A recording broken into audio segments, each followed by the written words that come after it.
ಶ್ರಾವಣ ಮಾಸ ಬಂದರೆ ಸಾಕು ಹಿಂದೂಗಳಿಗೆ ಬಿಡುವಿಲ್ಲದ ಕಾರ್ಯಕ್ರಮ.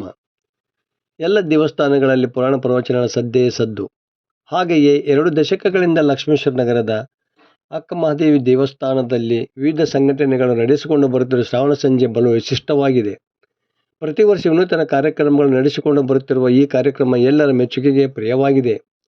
ಅಂದಹಾಗೆ ಬುಧವಾರದ ಕಾರ್ಯಕ್ರಮದಲ್ಲಿ ಹಾವೇರಿ ಜಿಲ್ಲೆ ಹಾನಗಲ್ ಪಟ್ಟಣದ ಸರಸ್ವತಿ ಮಹಿಳಾ ಮಂಡಳದ ಸದಸ್ಯರು ಸಾದರಪಡಿಸಿದ ಪಂಚಾಕ್ಷರಿ ಗವಾಯಿ ಹಾಗೂ ಪುಟ್ಟರಾಜ ಕವಿ ಗವಾಯಿಗಳ ರೂಪಕ ಅತಿ ಸುಂದರವಾಗಿ ಮೂಡಿಬಂದು ಎಲ್ಲರನ್ನೂ ಆಕರ್ಷಿಸಿತು.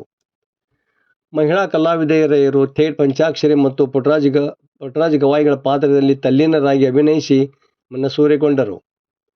ಪೂರ್ಣಿಮಾ ಶಿವಗಿರಿ ಪಂಚಾಕ್ಷರಿ ಗವಾಯಿಗಳ ಪಾತ್ರದಲ್ಲಿ, ಸುನೀತಾ ನಂದಿಶೆಟ್ಟರ್ ಪುಟ್ಟರಾಜ ಗವಾಯಿಗಳ ಪಾತ್ರದಲ್ಲಿ, ಲೀಲಾಗುಡಿ ನಿಜಗುಣ ಸೇವಕ, ನೇತ್ರಾ ತಬಲಾ, ಜ್ಯೋತಿ ವೀಣಾ ವಾದಕಿ ಪಾತ್ರಗಳಲ್ಲಿ ಮನೋಜ್ಞವಾಗಿ ಅಭಿನಯಿಸಿದರು. ಅಂದಹಾಗೆ ಶಾರಕ ಉದಾಸಿ, ಪಾರ್ವತಿಬಾಯಿ ಕಾಶಿಕರ, ಸವಿತಾ ಉದಾಸಿ, ವಿಜಯಲಕ್ಷ್ಮಿ ಗುಡಿ, ಶಾಂತಕ ಹೊಳಲದ, ಹೊಸರೀತಿ ಅಕ್ಕನ ಬಳಗದ ಅಧ್ಯಕ್ಷೆ ರೂಪಾವತಿ ಪರಂಗಿ, ಕಸ್ತೂರಿ ಹಾಸಂಗಿ, ವಿಜಯಲಕ್ಷ್ಮಿ ಹಳ್ಳಿಕೇರಿ, ರೂಪಶ್ರೀ ಕೆ, ಲಕ್ಷ್ಮೇಶ್ವರ ಕದಳಿ ಮಹಿಳಾ ವೇದಿಕೆ ಅಧ್ಯಕ್ಷೆ ನಿರ್ಮಲಾ ಅರಳಿ, ರೇಖಾ ಶೆಟ್ಟರ, ರತ್ನಾ ಕರ್ಕಿ, ಸಾವಕ್ಕ ಕೊಡ್ಲಿವಾಡ ಮತ್ತಿತರ ನೂರಾರು ಜನರು ರೂಪಕಕ್ಕೆ ಸಾಕ್ಷಿಯಾದರು.